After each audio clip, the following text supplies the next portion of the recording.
ikaw ba yung kamit ko? Sa oh, huli. Sakto dating ah. Pati nga. Oh. Ah, ayos pa eh, no? Nakatambak lang na dito sa bahay itong motor na to. Sinetapang ko lang. Ito sir. Sakto lang. 1, 2, 3. 350, no?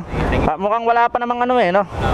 Chat mo na lang kayo kung may ano. May Problema, oh. Sige, ano lang naman. naka-stack lang. Oo, umi-umido lang naman to eh. Oo. So ito guys yung nabili natin na full set ng Mio Gear. Ilalagay natin sa Mio Gravis natin. So good morning sa inyo mga guys. Pupunta tayo ngayon dito sa may Pure Gold Commonwealth guys. May kukuhain kasi tayo na pulley na galing sa Mio Gear na pinagbaklasan, no? Stock pulley daw siya. Tapos binibenta niya na lang ng 350. So yung pulley kasi natin medyo may mga kanal na, tapos lumulubog na yung backplate, may mga kanal na rin, so kailangan nating palitan na yon, no? Tiyempo may nagpost sa group ng Mio Gear, nagbebenta ng stock pulley.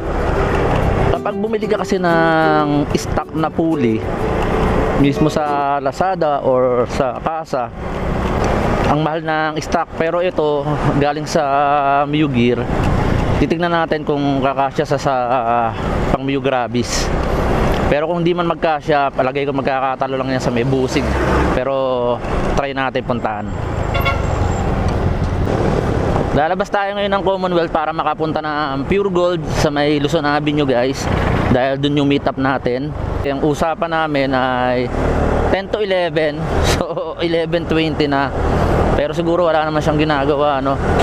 So nag-update naman ako sa kanya na tuloy yung deal namin guys. Kasi mahirap pag ipag-deal ka tapos hindi mo tuto pa rin. Kasi madaling araw pa lang nag-chat na kami. Para sure ball, kailangan i-update natin. So sinabi ko sa kanya na pa-Commonwealth na ako. Bali ito, nag-chat ako sa kanya na pa-Commonwealth na ako guys. Tapos nag-reply siya, sige boss, pa-wait. So ibig sabihin tuloy ang transaction ito guys. Kung tutusin kasi sa 350 pag nakita natin yung pulley kapag maayos pa. So swerte na tayo ron.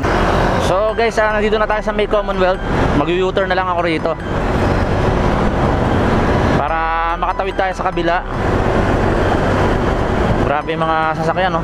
Saka ang baho. Mayroong truck ng basura sa unahan guys.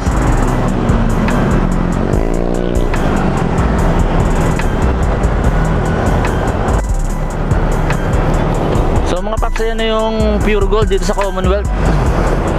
Yan, dyan tayo pupunta. Dyan daw ang meet up natin, ha? Ito ang Pure Gold Commonwealth. Dito yung pasukan yan eh.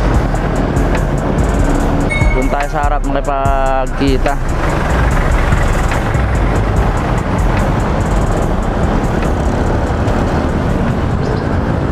So ito na ata.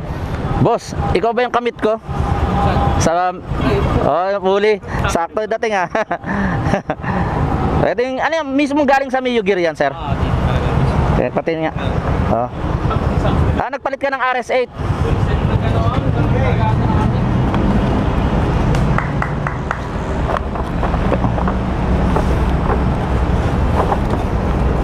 Ayos pa eh, no? Nakatambak lang na dito sa bahay itong motor na to. Sinetapang ko lang. Okay. Ilang grams ang nakalagay dito, sir? Hindi ko na matandaan eh, pero bago pa kasi yan eh. Bago pa. Kasi nagpapalit yan eh. So, okay. Wala yung busing niya, no? Ay, sa bahay. Nasa inyo. Pero di, okay lang. Yun na lang yung gagamitin ko. Pwede naman yan. So, Wala sa isip. pero yung busing tinesting mo, ano yung nakalagay niyan dyan? RS8? Lighting na lang. Sige, okay. Bali 350 sir, no? Yun na, busing na lang. Pero kung ano sana eh, no? Yung busing sana kung kasama eh, no?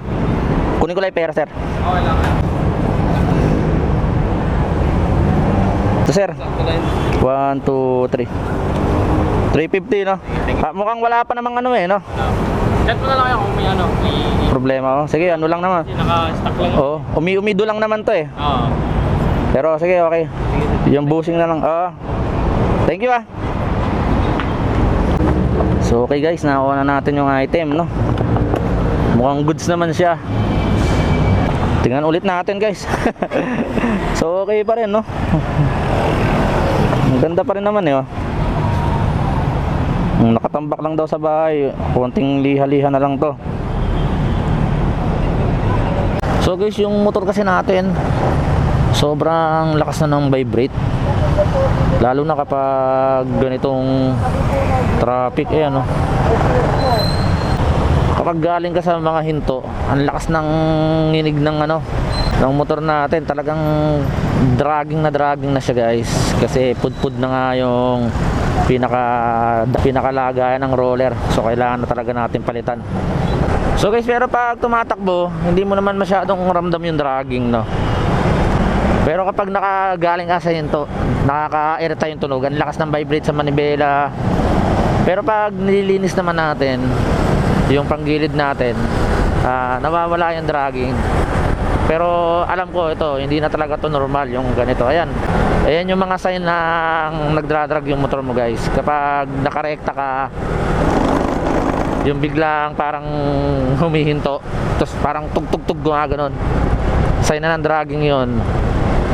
It's either na pwede kang magpalit ng clutch spring, center spring, kasi lumalambot rin yan. Pag nagpalit ka kahit na stock pa rin, lumalambot din kasi yung mga center spring, clutch spring natin, kaya pinapalitan din yan.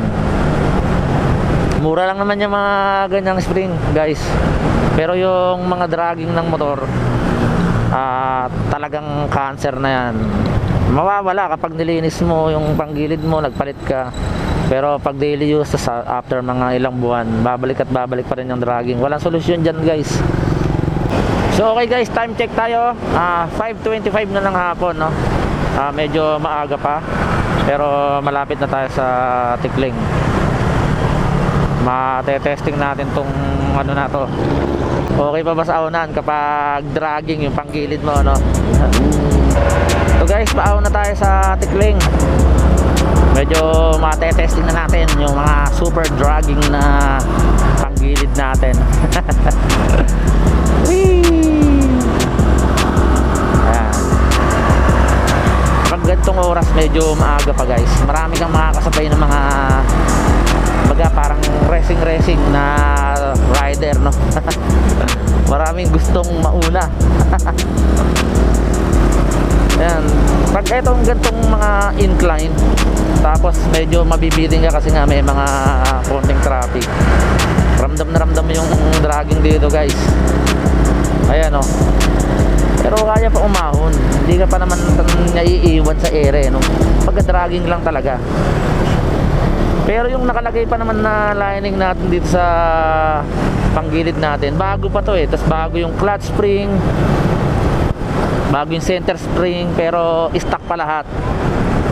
Ang problema nga lang talaga itong pulley, no? Tapos yung huling check natin, yung roller natin medyo may mga kanto na. So hintayin nyo na lang sa weekend. Sa next video natin, i-upload ko, papakita ko sa inyo kung ano yung itsura ng pulley natin, kung bakit natin siya kailangan palitan na, no? For almost 4 years and 144,000 ang tinakbo. So ito yung sinasabi ko sa inyo guys na lugar na kapag mayroong araw o maliwanag pa ay napakaganda dito sa Zigzag Road, no? Ayan, kita na agad yung Laguna Lake, kaya no? Kung sobrang ganda lang sana ng camera natin. Bali nasa Zigzag Road na kasi tayo guys. At mag-aalas 6 pa lang, medyo maliwanag pa. Hindi katulad ng mga nakarang araw kapag ganitong oras, madilim na rito. So dito guys, medyo makaka-banking ka ng konti. Hindi mo na kailangan pumunta ng Marilaki para mag-Superman. Dito medyo matalim-talim din yung mga mga banking rito eh, zigzag. Pero di ba, hindi mo naman kailangan gawin yung ganun para lumiko ka. Tamang basic lang, ayan, no? Simple lang. Di ba? Oh. makakarating ka rin naman sa paroroonan mo. Kasi, so guys, ayan o. Tignan nyo yung overlooking. Ayan, sightseeing. Kita mo yung bandang, hindi ko alam kung Tanay yan or Morong or Baras. Basta ang lawak niyan guys. Kapag weekend makikita mo maraming tumatambay dyan pag umaga. So ayan, tignan nyo yung riprap, binago nila, no? May crack na kasi dati yan yung side na yan, kaya ano, binago nila. Tsaka itong lugar na to ay masyadong accident prone area. Tapos malinis na yung daan na to kasi yan, tinanggal na yung mga tindahan rito. Yan guys, oh ha.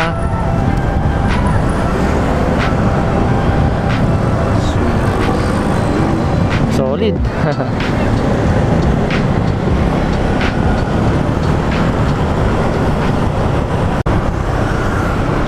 Dumidilim na guys dito sa Morong. Pero bago tayo umuwi, magpagas muna tayo sa ating favorite gasoline station. Uy, nagtaas 54.40 na yung unleaded. Dito tayo sa kabila, walang pila.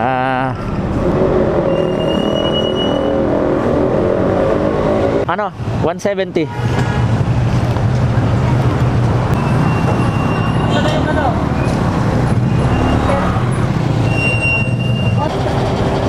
Pau ba? Hindi. Umangat na po. Sakto.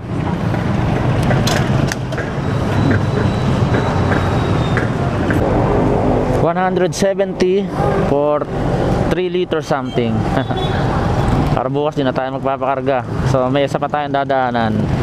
Bibili tayo ng banana ng anak ko. So napakasimple lang ng buhay rito. Yan, ganyan na, buhay probinsya. Kanina nasa Maynila tayo, ngayon nasa Morong na.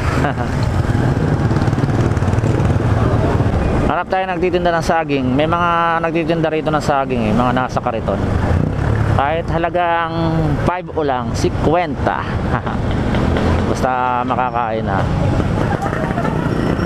Finding saging. Oops, walang saging Ayun, yun. Meron. Mukhang nagmo-Mobile Legend na naman to Boss, bigyan mo mga 50 pesos lang. Mga 50 lang. Yung hinog na yung tinga. O yan, 50 pesos lang.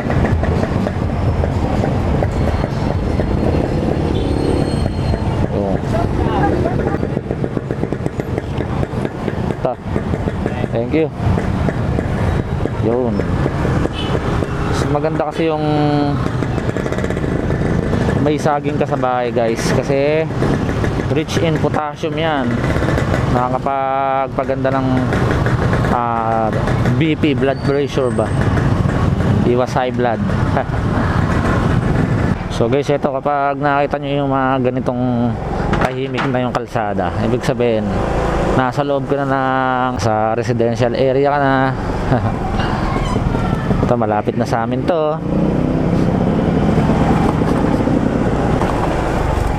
Okay, papasok na tayo sa may compound sa may amin. Whoop! Uy, may coaching lumabas. Sino kaya ito?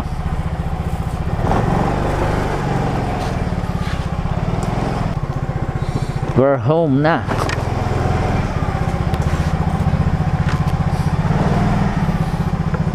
Saan natin to?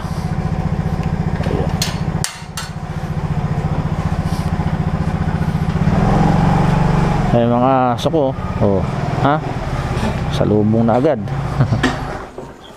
So ito guys yung nabili natin na full set ng Mio Gear. Ilalagay natin sa Mio Grabis natin. Nabili natin ng 350 pesos. So check natin guys. So ayan siya guys. Swerte na rin tayo rito kasi guys. Pakita ko sa inyo kapag bumili ka ng isa-isang part ng ng full set, ito nagkakahalaga na to ng 300 mahigit. Tapos etong roller case na to, yung pinaka fully drive nya, nagkakahalaga to ng 1,100. Kasi nagpalit siya ng RS8. Ayan yung RS8 na lagayan na yan. Nagpalit siya. Tapos yung stock binenta niya sa akin. So pakita ko sa inyo kung ano yung nangyari sa ano natin sa pulley. Yung lumang pulley kasi natin guys, makikita nyo may mga kanal-kanal na siya rito. Ito wala pa eh. Nag-uumido lang siya. Konting linis lang yan. Tapos may kasama pa siyang mga bola. So ito yung mga roller na to kasama. Tapos ito guys yung pinaka drive phase natin. Ayan, okay pa siya, goods na goods pa. So hanggang dito na muna guys yung video natin. So sa weekend panoorin nyo yung next video para kung paano natin ikabit to. So salamat guys, please support Xcoria Meto Vlog.